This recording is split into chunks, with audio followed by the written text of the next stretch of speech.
Kids Malayalam YouTube ചാനലിലേക്ക് എല്ലാ പ്രിയ കൂട്ടുകാർക്കും സ്വാഗതം. 2024 ചാന്ദ്രദിന പതിപ്പാണ് ഇന്നത്തെ നിങ്ങൾക്കായിട്ടുള്ള വീഡിയോ. ആദ്യമായിട്ട് ഈ വർഷം ചാന്ദ്രദിന പതിപ്പ് കിഡ്സ് മലയാളം ടീമാണ് നിങ്ങൾക്കായി ഒരുക്കിയിരിക്കുന്നത്. അപ്പോൾ സബ്സ്ക്രൈബ് ചെയ്ത് സപ്പോർട്ട് ചെയ്യാൻ മറക്കില്ലല്ലോ അല്ലേ? അപ്പോൾ നമുക്ക് ചാന്ദ്രദിന പതിപ്പ് 2024 ഉള്ളടക്കം നോക്കാം. ആമുഖം, ചന്ദ്രൻ, ചാന്ദ്രദിനം, കടങ്കഥ, പ്രസംഗം, ക്വിസ്, കവിത, പോസ്റ്റർ എന്നിവയാണ് നമ്മൾ ഇതിൽ ഉൾപ്പെടുത്തിയിരിക്കുന്നത്. നിങ്ങളുടെ ആവശ്യാർത്ഥം ഇതൊക്കെ മാറ്റിച്ചേർക്കാവുന്നതാണ്. ആദ്യമേ തന്നെ നമുക്ക് ചാന്ദ്രദിന പതിപ്പിന്റെ ആമുഖം നോക്കാം. അമേരിക്കക്കാരായ Neil Armstrong, Edwin Aldrin, Michael Collins എന്നീ ബഹിരാകാശ സഞ്ചാരികൾ ചേർന്ന് അപ്പോളോ 11 എന്ന ബഹിരാകാശ വാഹനത്തിൽ 1969 ജൂലൈ 20 ചന്ദ്രോപരിതലത്തിൽ എത്തിയത്. ജൂലൈ 21 വാഹനത്തിൽ നിന്നും ചന്ദ്രനിലിറങ്ങി നടന്ന ആംസ്ട്രോങ് ആദ്യമായി ചന്ദ്രോപരിതലത്തിൽ കാലുകുത്തിയ മനുഷ്യൻ എന്ന നേട്ടം കരസ്ഥമാക്കി. ചന്ദ്രനിൽ കാലുകുത്തിയ രണ്ടാമത്തെ വ്യക്തി എഡ്വിൻ ആൽഡ്രിനാണ്. മൈക്കൽ കോളിൻസ് അവരുടെ ഈഗിൾ എന്ന വാഹനം നിയന്ത്രിക്കുകയായിരുന്നു. ഇതൊരു മനുഷ്യന്റെ ചെറിയ കാൽവയ്പ്, മാനവരാശിക്ക് വലിയ കുതിച്ചുചാട്ടവുമെന്ന് നീൽ ആംസ്ട്രോങ്ങിനാൽ തന്നെ വിശേഷിപ്പിക്കപ്പെട്ട ഈ സംഭവം മാനവ ചരിത്രത്തിലെ നാഴികക്കല്ലുകളിലൊന്നായി വിശേഷിപ്പിക്കപ്പെടുന്നു. ചാന്ദ്രദിന പതിപ്പിൽ അടുത്തതായി നമുക്ക് ചന്ദ്രനെ കുറിച്ച് നോക്കാം. ഭൂമിയുടെ ഏക സ്വാഭാവിക ഉപഗ്രഹമാണ് ചന്ദ്രൻ. ഭൂമിയിൽ നിന്ന് ശരാശരി 3,84,403 കിലോമീറ്റർ ദൂരെയാണ് ചന്ദ്രൻ സ്ഥിതി ചെയ്യുന്നത്. ഭൂമിയുടെ വ്യാസത്തിന്റെ ഏകദേശം 30 മടങ്ങ് വരും ഈ ദൂരം. ചന്ദ്രന്റെ ഉപരിതലത്തിൽ തട്ടി പ്രതിഫലിക്കുന്ന സൂര്യപ്രകാശം ഭൂമിയിലെത്താൻ ഏകദേശം 1.3 സെക്കൻഡുകൾ എടുക്കുന്നു. 3474 കിലോമീറ്ററാണ് ചന്ദ്രന്റെ വ്യാസം. ഇത് ഭൂമിയുടെ വ്യാസത്തിൽ 1/4 അല്പം കൂടുതലാണ്. അതിനാൽ തന്നെ ചന്ദ്രന്റെ ഉപരിതല വിസ്തീർണം ഭൂമിയുടേതിന്റെ 10 കുറവാണ്. ഭൂമിയെ പ്രദക്ഷിണം ചെയ്യുന്ന അതേ സമയദൈർഘ്യം കൊണ്ട് തന്നെയാണ് ചന്ദ്രൻ അതിന്റെ അച്ചുതണ്ടിൽ ഭ്രമണം ചെയ്യുന്നതും. അതിനാൽ തന്നെ ഭൂമിയിൽ നിന്ന് നിരീക്ഷിക്കുമ്പോൾ എല്ലായ്പ്പോഴും ഒരു വശം മാത്രമേ ദൃഷ്ടിഗോചരമാകുന്നുള്ളൂ. ചന്ദ്രന്റെ ഭൂപടങ്ങളിൽ ഇരുണ്ട ഭാഗങ്ങളെ മരിയ എന്നും പ്രകാശമാനമായവയെ ടെറേ എന്നും വിളിക്കപ്പെടുന്നു. അടുത്തതായി നമുക്ക് ചാന്ദ്രദിനത്തെക്കുറിച്ച് നോക്കാം. മനുഷ്യനാദ്യമായി ചന്ദ്രനിൽ കാലുകുത്തിയതിന്റെ ഓർമ്മയ്ക്കായാണ് ജൂലൈ 21 ചാന്ദ്രദിനമായി ആചരിക്കുന്നത്. ജ്യോതിശാസ്ത്ര പഠനം, ബഹിരാകാശ ഗവേഷണത്തിന്റെ പ്രാധാന്യം, മനുഷ്യന്റെ ആദ്യ ചന്ദ്രയാത്രയുടെ പ്രസക്തി എന്നിവ ജനങ്ങളെ ഓർമ്മിപ്പിക്കാനും പ്രത്യേകിച്ച് വിദ്യാർത്ഥികളിൽ ഇവ സംബന്ധമായ അവബോധം വളർത്താനുമാണ് ഈ ദിവസം ചാന്ദ്രദിനമായി ആഘോഷിക്കുന്നത്. 1969 ജൂലൈ 20 അന്താരാഷ്ട്ര സമയം 20:17 കമാൻഡർ നീൽ ആംസ്ട്രോങ്ങും ചാന്ദ്ര മൊഡ്യൂൾ പൈലറ്റ് ബസ് ആൾഡ്രിനും തുടങ്ങിയ അമേരിക്കൻ സംഘത്തെ വഹിച്ചുകൊണ്ട് ഈഗിൾ എന്ന ചാന്ദ്രപേടകം ചന്ദ്രനിലിറങ്ങി. ഈഗിൾ നിലത്തിറങ്ങി 6 മണിക്കൂർ 39 മിനിറ്റിന് ശേഷം ജൂലൈ 21 അന്താരാഷ്ട്ര സമയം 2:56 ചന്ദ്രോപരിതലത്തിലേക്ക് ചുവടുവെച്ച ആദ്യത്തെ വ്യക്തിയായി ആംസ്ട്രോങ് മാറി. 19 മിനിറ്റിന് ശേഷം ആൽഡ്രിൻ അദ്ദേഹത്തോടൊപ്പം ചേർന്നു. ബഹിരാകാശ പേടകത്തിനു പുറത്ത് 2.5 മണിക്കൂറോളം അവർ ഒരുമിച്ച് ചെലവഴിക്കുകയും 47.5 പൗണ്ട് ചാന്ദ്രവസ്തുക്കൾ ശേഖരിക്കുകയും ചെയ്തു.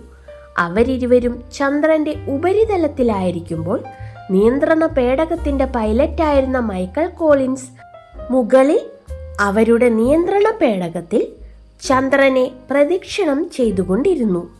ചന്ദ്രന്റെ ഉപരിതലത്തിലേക്ക് ഒരു ബഹിരാകാശ പേടകം എത്തിക്കുന്നതാണ് ചാന്ദ്ര ദൗത്യം, അല്ലെങ്കിൽ മൂൺ ലാൻഡിംഗ് എന്ന് പറയുന്നത്. ചാന്ദ്ര പര്യവേഷണത്തിനായി ഇന്ത്യയുടെ ബഹിരാകാശ ഗവേഷണ സ്ഥാപനമായ ഇന്ത്യൻ സ്പേസ് റിസർച്ച് ഓർഗനൈസേഷൻ നടത്തിക്കൊണ്ടിരിക്കുന്ന ബഹിരാകാശ ദൗത്യങ്ങളുടെ ഒരു പരമ്പരയാണ് ഇന്ത്യൻ ലൂണാർ എക്സ്പ്ലോറേഷൻ പ്രോഗ്രാം എന്ന് അറിയപ്പെടുന്ന ചന്ദ്രയാൻ പ്രോഗ്രാം. അടുത്തതായി ചന്ദ്രനെക്കുറിച്ചുള്ള കടങ്കഥകൾ നോക്കാം. കരയില്ല കടലിലെ കൊച്ചോടം, തുഴയില്ലാതോടുന്ന കൊച്ചോടം. ചന്ദ്രൻ. ഇന്നാള് കണ്ടൊരു വെള്ളിക്കിണ്ണം, ഇന്നൊരു തേങ്ങാപ്പൂള്. ഉത്തരം ചന്ദ്രകല. ഒരു മുറം മലരിൽ ഒരു തേങ്ങാപ്പൂള്. ഉത്തരം ചന്ദ്രൻ. കയ്യിൽ കിട്ടാത്ത വെള്ളിപ്പാത്രം. ഇതിന്റെയും ഉത്തരം ചന്ദ്രൻ തന്നെയാണ്. രാത്രിയിലെ രാജാവിന് പകലുറക്കം. ഇതിന്റെ ഉത്തരം എന്താണ്? ചന്ദ്രൻ. അടുത്തതായി നമ്മൾ ചാന്ദ്രദിന പ്രസംഗമാണ് നോക്കുന്നത്. ഇഷ്ടമായാൽ ലൈക്ക് ചെയ്യുമല്ലോ അല്ലേ? മാന്യ സദസ്സിന് വന്ദനം. പ്രിയ അധ്യാപകരെ, എൻ്റെ കൂട്ടുകാരെ, 1969 ജൂലൈ 20 അപ്പോളോ 11 എന്ന ബഹിരാകാശ പേടകത്തിലെ ഈഗിൾ എന്ന വാഹനത്തിൽ നിന്ന് നീൽ ആംസ്ട്രോങ് ചന്ദ്രനിൽ കാൽ വയ്ക്കുമ്പോൾ അത് മനുഷ്യരാശിയുടെ കുതിച്ചുചാട്ടത്തിന്റെ കാൽവയ്പ് കൂടിയായിരുന്നു. ഈ വർഷത്തെ അന്താരാഷ്ട്ര ചാന്ദ്രദിനത്തിന്റെ തീം നിഴലുകളെ പ്രകാശിപ്പിക്കുന്നു എന്നതാണ്. സുസ്ഥിര ചന്ദ്ര പര്യവേക്ഷണം നടത്തുന്നത് എത്രത്തോളം നിർണായകമാണെന്ന് പൊതുജനങ്ങളെ അറിയിക്കുക എന്നതാണ് ഈ ദിനത്തിന്റെ ലക്ഷ്യം. മനുഷ്യന്റെ ഇച്ഛാശക്തിയെയും ശാസ്ത്ര സാങ്കേതിക മികവിന്റെയും ഈ വിജയം ചരിത്രത്താളുകളിൽ ഇടം പിടിക്കുന്നു. ചന്ദ്രനെക്കുറിച്ച് കൂടുതൽ പഠനങ്ങൾ നടത്തുവാനും അതുവഴി നമുക്കേവർക്കും കൂടുതൽ അറിവുകൾ ലഭിക്കുവാനും ചാന്ദ്രദിനം കാരണമാകട്ടെ.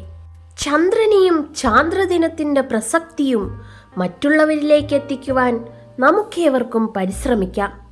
ഞാൻ എൻ്റെ വാക്കുകൾ ഉപസംഹരിക്കുന്നു.